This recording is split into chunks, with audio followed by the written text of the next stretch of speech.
Many of us hearing today's Old Testament lesson from Ezekiel, that rich and vivid story about the valley of dry bones, I thought would instantly remember the words of a song learned in childhood. If you don't know them, bear with me a little bit. I won't sing the whole thing. You want us to sing? Well, I don't really have the whole song here, so you can join in, though, and just stop when I stop. The toe bone connected to the foot bone connected to the ankle bone connected to the leg bone. Hear the word of the Lord, and goes on and on. The leg bone connected to the knee bone connected to the thigh bone. You sort of get the picture. Less easy to recall, however, are the song's opening words. God called Ezekiel one morning, "Go down and prophesy." Ezekiel taught the Zion the powers of God, and the bones begin to rise. "We're going to walk around with the dry bones. Why don't you rise and hear the word of the Lord?" The words, of course, come from an old African spiritual. There can be little wonder why it emerged out of the experience of African Americans in the southern United States. It welled up from the midst of a people trapped in that dark period of history when slavery still prevailed. It is easy to understand how those who had been removed to North America found in the stirring words of Ezekiel great cause for hope. Easy to understand how they translated that imagery into a song that could help them walk as human beings in the cotton fields of oppression. They understood and understand today, like no others, the experience of Ezekiel's people. The Israelites of old were also a people enslaved by foreign masters. They had been forcibly removed from their native land into exile, far from their beloved home and accustomed ways, compelled to toil in the service of a conquering nation. Though alive, they felt like they were dead. They were a people without hope. Like a nation of dry bones, they cried out in their misery, as all enslaved people must do. We hear the prophet Ezekiel sharing in vivid detail how God carries him in a vision to a valley full of dry bones, bones symbolic of the rotted bodies of a subjugated people. Then, as the prophet watched in astonishment, the bones were covered with muscle and flesh and once more encased in skin. They were alive again.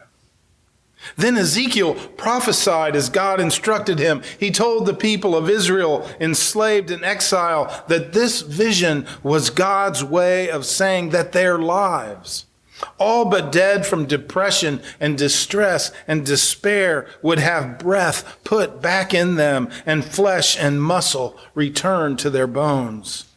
They would be a nation reborn.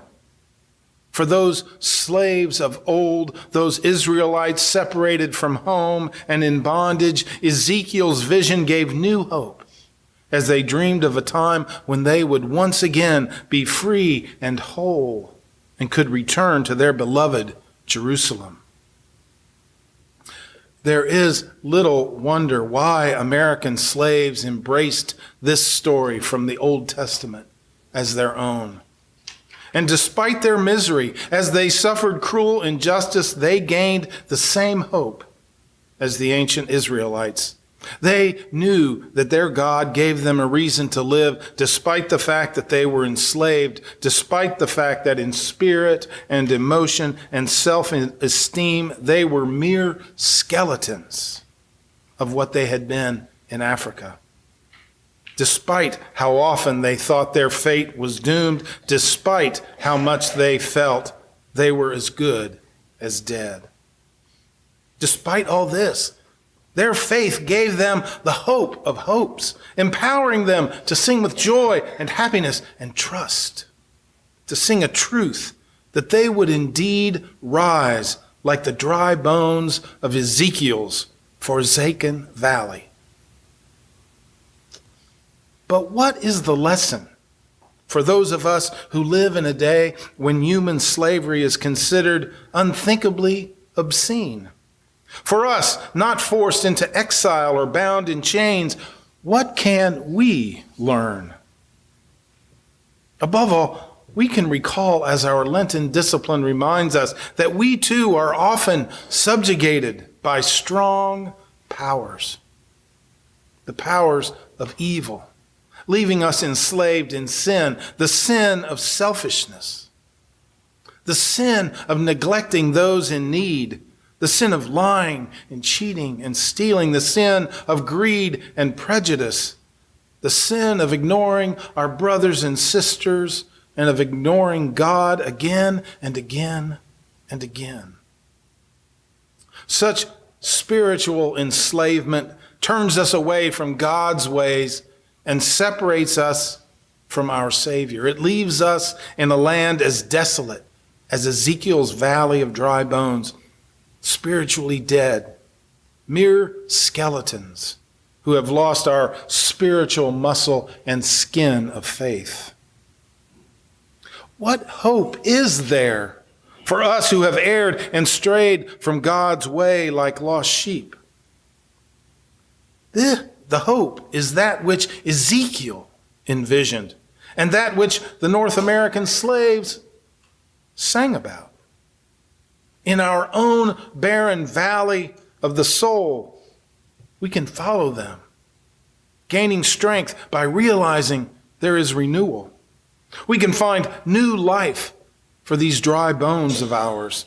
We can find the will to move beyond spiritual despair and to embrace the hope that lies in a loving and forgiving God.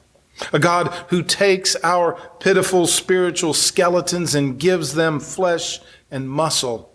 Who takes the spiritually dried out bones of our faith and gives them life abundant. In the gospel, we hear these comforting words. I am the resurrection and the life.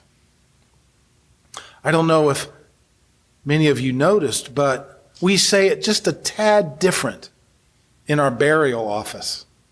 We simply take out the word the, and we say, I am resurrection and life. Jesus, I think, speaks of himself as the resurrection right then, right now, then, and now, rather than predicting a future event in his life. I believe that he is speaking to the fact that he is currently, and we are currently, at the time of resurrection. Jesus is already raising people out of death, out of poverty, out of darkness, out of despair, healing, reconciling, transforming all humanity to new life. Just like in the valley of dry bones, resurrection is happening right now all around us.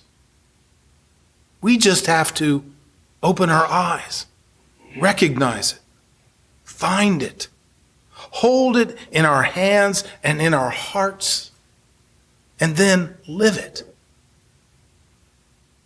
Our African American brothers and sisters from a terrible time in the past reach out to us in this generation to take heart from the word of the prophet. They remind us that God treats us the same as those dry bones of Ezekiel, offering us resurrection and rebirth again and again and again.